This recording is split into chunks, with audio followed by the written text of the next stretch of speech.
Former prosecutor Jim Walden is an independent running for mayor of New York.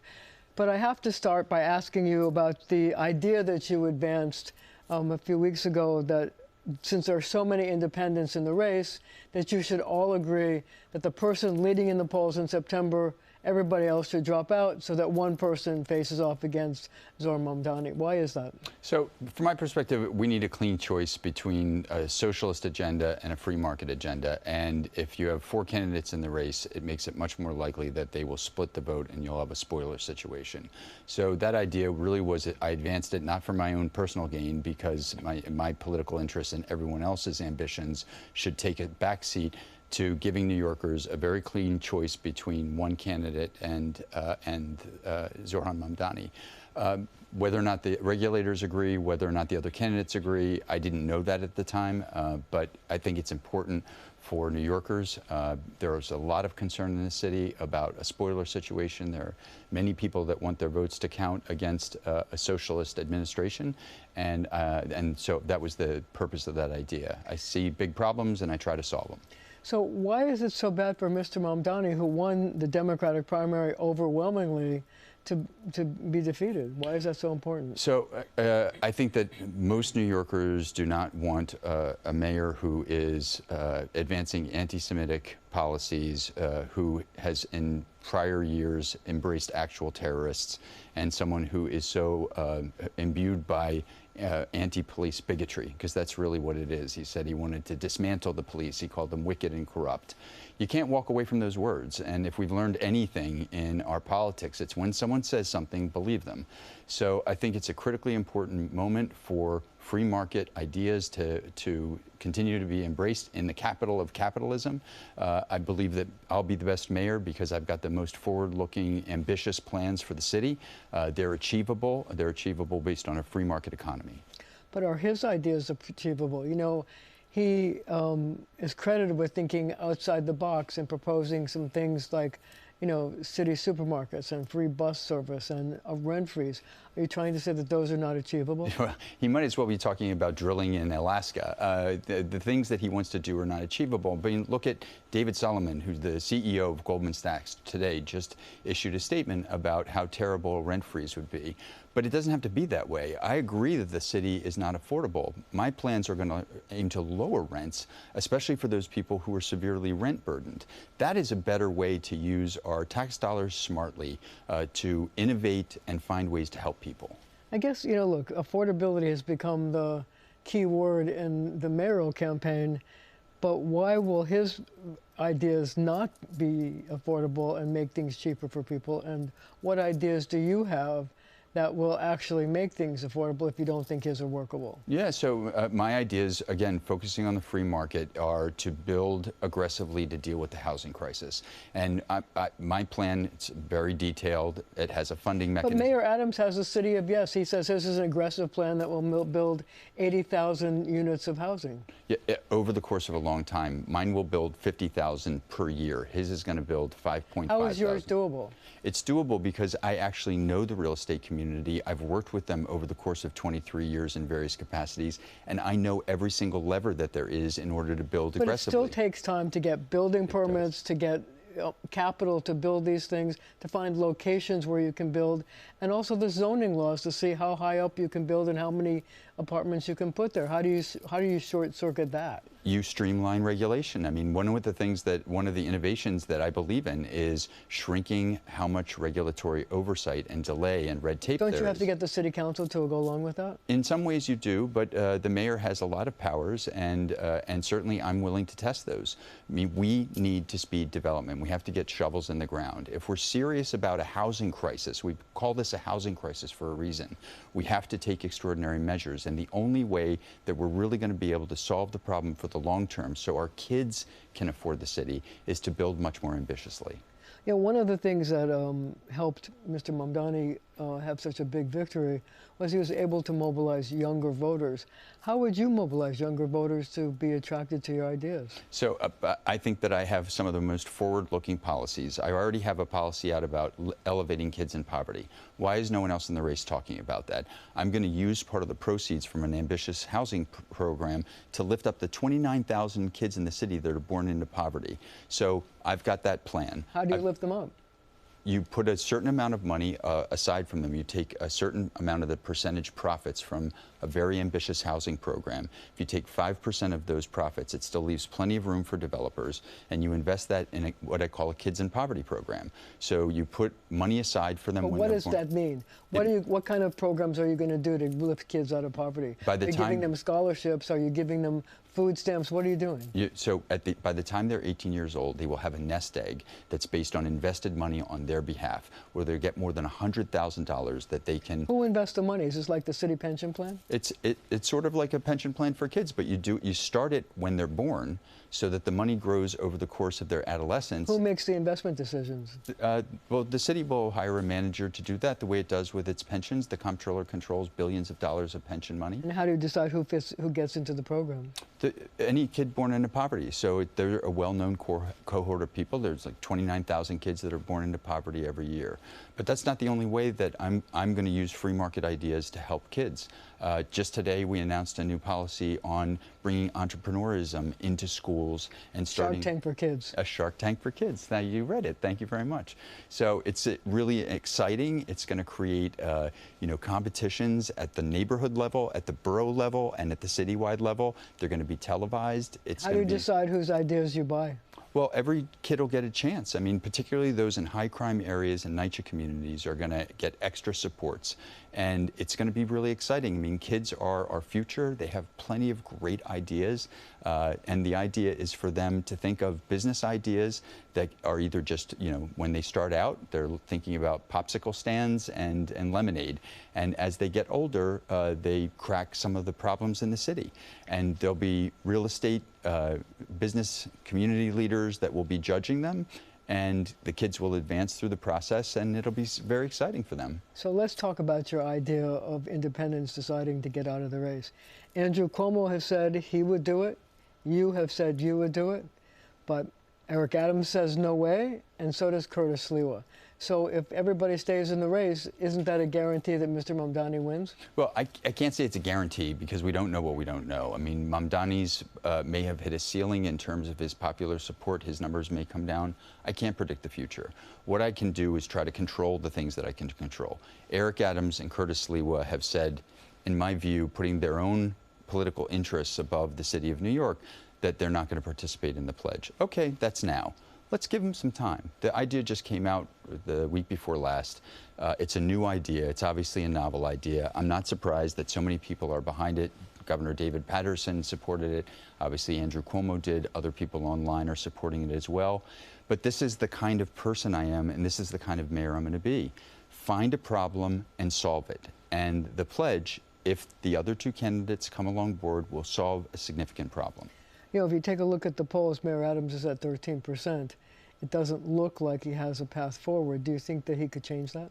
I think anyone can change poll numbers, and I was polling below him. So I'm not daunted by a poll. I'm sure he's not either. We've just gone through a Democratic primary where a guy was at 0 and then won the Democratic primary. So we all know that the polls are broken, particularly these micro polls that are coming out survey very few voters.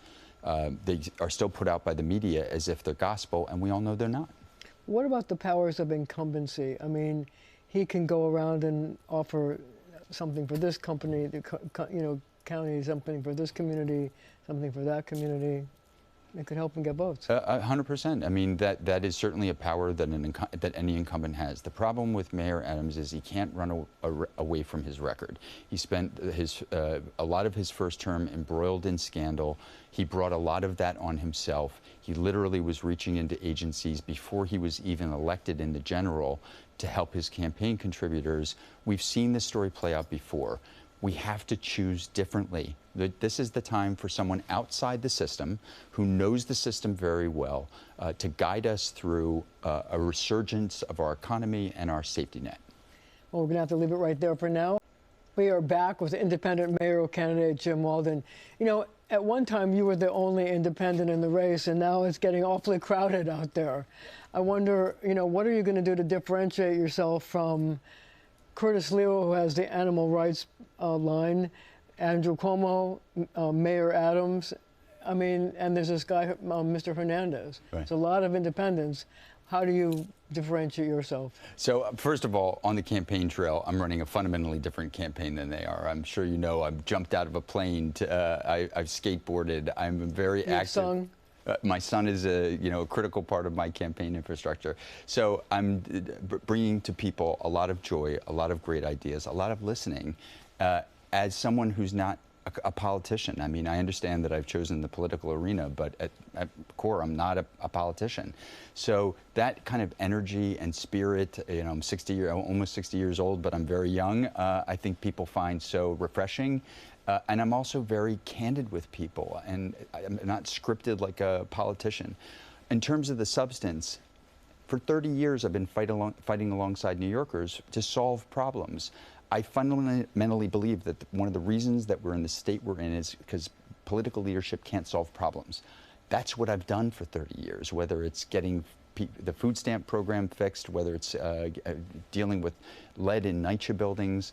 I've spent a lot of time, not because I had to, but because I wanted to, standing alongside New Yorkers solving problems. So I think that differentiates me because I'm not doing this for any other reason. So what's the most fun you've had with all these stunts that you've pulled? I would say jumping out of the plane was the greatest. Were you scared at all? I'm a little bit, I'm not crazy about heights. Have you ever jumped out of a plane before? No. This was the first time? It was the first time. And it was, oh my honestly, God, what was that like? So when I got my feet over the lip of the plane, I thought I was going to freeze. But then you see this beauty below you, and all I wanted to do was get out of the plane. Seriously? Oh my God, it was amazing. Weren't you afraid that it might not open? No, I wasn't. So it really was great. And was then, your heart beating? No, I actually don't remember any feeling in my body at all. It was almost all like just taking in the sight. And then when you're flying around, because you can steer the parachute, it really just is a surge of energy like I'm not sure that I felt before. I mean, I've done other, kind of adrenaline type things, but this was great. So what was it like suddenly landing on Earth? That was fine. I mean, you just kind of slide in on your butt. So I'm a pretty coordinated guy. So. I mean, they told you what to do. Oh yeah. And you can't jump alone. You have to do it with tandem. So I had a tandem guy on my back. Next time I'm doing it just solo. Okay, well, keep us posted. You know, you've been a federal prosecutor in the Eastern District, and for years you fought for justice for New Yorkers. If you were mayor, how would that change in terms of fighting for justice for New Yorkers? I think at bottom, I'm still a prosecutor, so I'm not prosecuting bad guys so much, although as mayor, I am going to prosecute some bad guys with some innovative programs to deal with things like bail reform, which everyone now says is broken. I knew it was broken.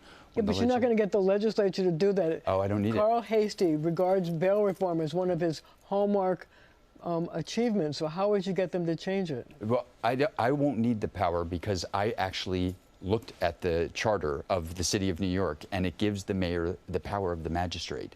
Looking at the charter, what a concept. I know, crazy, huh?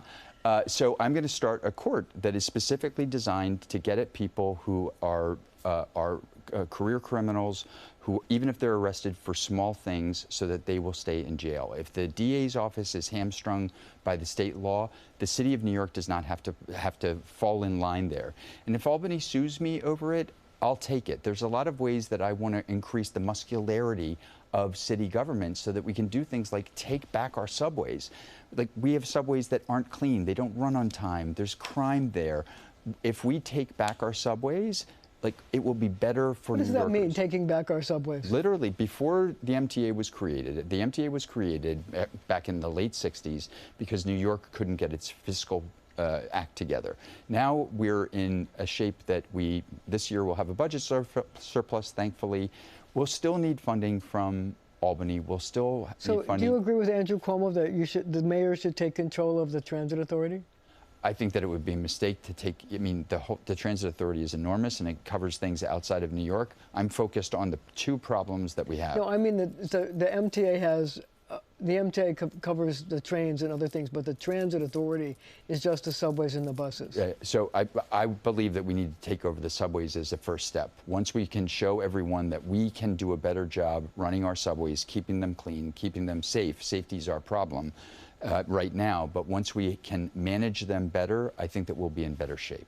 So would you say that you relate well to New Yorkers and their problems? I do, because I came from a very, very broken upbringing where I literally had to leave my house and sleep on a floor for a year and work odd jobs just to get myself to college. I paid my own way. I'm not complaining about that.